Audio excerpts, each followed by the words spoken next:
Yes, today we are building a D12, not to be confused with the M&M wrap group. A D12 is a 12-sided die, a dodecahedron, if you will.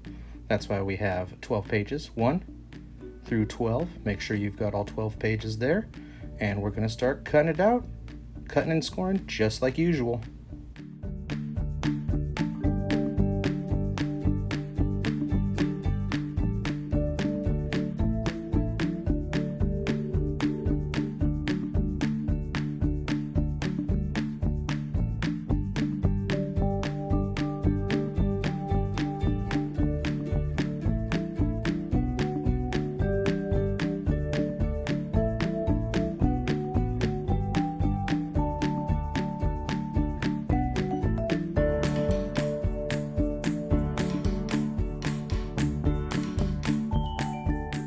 We'll cut and fold all the rest of these the same way. Let's do it in ludicrous speed. As you can see, I'm using my advanced technique with a straight blade, both for the cutting and for the scoring of the dotted lines. If you don't feel comfortable with the straight blade or you don't have one, scissors work fine. All these are straight lines, very easy to cut with scissors. And then just use a pen without the point out or a pointy stick like I have to score your dotted lines.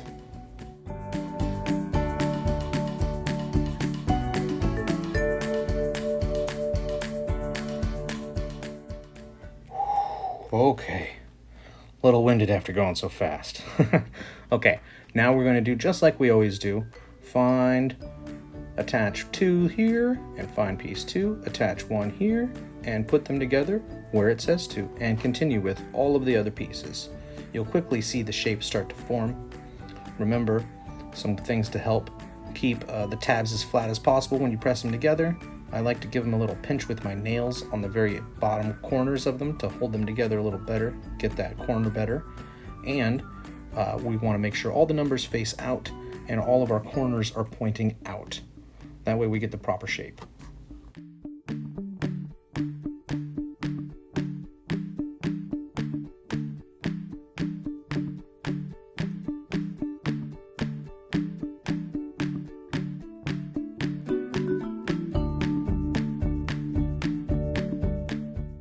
What I mean by keeping the corners out is exactly what you're seeing here. All the tabs are inside, but the corners, where things are coming together, that's all pointing out. And you can see that all the numbers are facing up and out, and we will continue with the rest. Just follow along. I'm just going to kind of speed through this because after building so many dice, I feel like we all have a good grip on gluing tabs together.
Notice as I'm building this, I'm not trying to join two opposite sides together.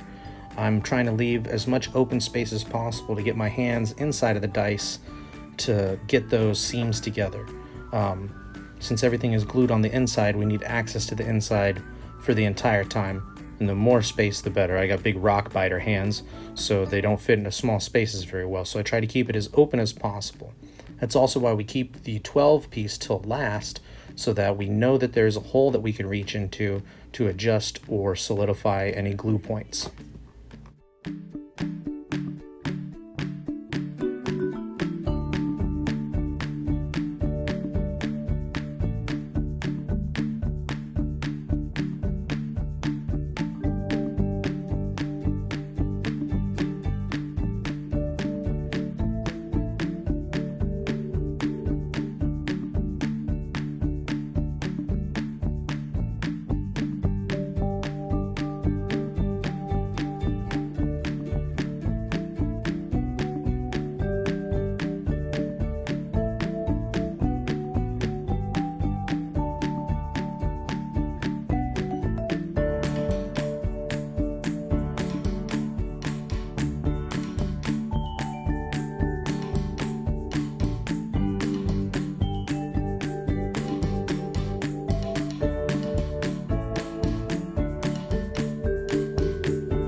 we're getting somewhere. It's really starting to retain its own shape. It is getting a little tougher to reach in there and get the seams right. Little pro tip, if you want to pinch those seams, if you can get the corner where the seams are coming together to lie flat on the table, it'll help you pinch those tabs together on the inside a little bit better.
I find as we get further and further into the build of these dice that what gets tough is manipulating the piece to get your hands in the right position to glue it correctly, to get the right kind of finger holds. Just take your time.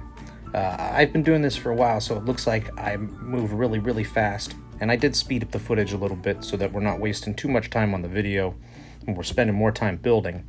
But it's okay to slow down. If you need to pause the video, that's totally cool. Work at your own pace. It's better to be accurate than fast. You may have noticed me doing a little something with the white glue there. That's an advanced technique I'll tell you about in just a moment.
Just one piece left. The number 12, that says save for last.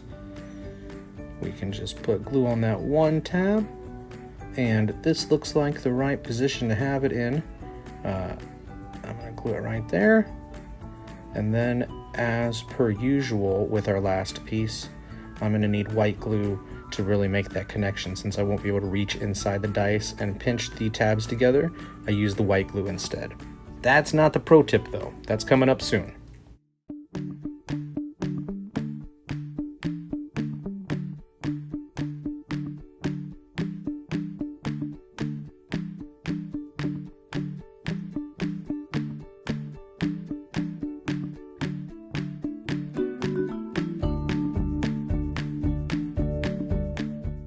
Remember, the key here is less is more. Don't try to use too much white glue. Just a little bead, a little thin line on each tab should be enough to make your connection. I'm going to press that down on there, and then after I feel like I've pressed it down enough, I'll flip it over onto the 12 side so that we we have gravity help us push those two pieces together.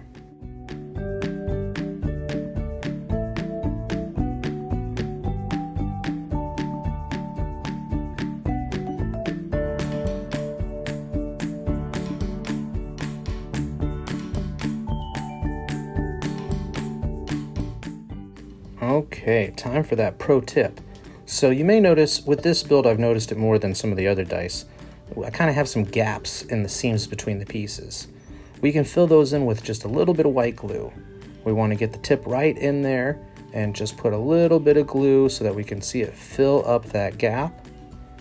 And if you have a little excess coming out the sides, that's okay. Get a piece of the paper that we cut these pieces out of and use it kind of like a brush or a paper towel. Use it to clean off that glue. That way we're not wasting any new clean resources. It's something that we're going to throw away anyways.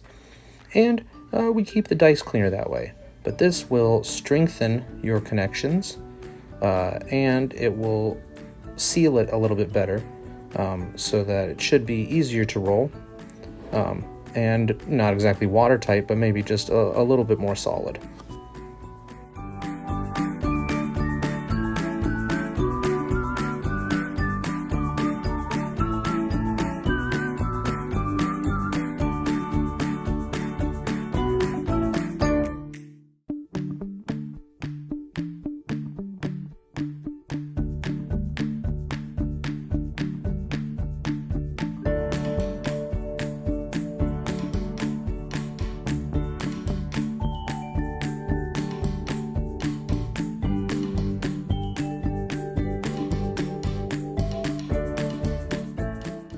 And once you've got all your seams filled and cleaned, make sure to let that glue dry before you try to roll it. There's a close-up of, you can see the glue in the seam there. Looks like it rolls well. Let me see if I can get over 10. 11, sweet! All right, there is our D12, the second to last of our dice collection. By now, we all have a bunch. Here they all are. The D6, the D4, the D8, 2 D10s, and a D12. And next time, we make the final dice, the D20.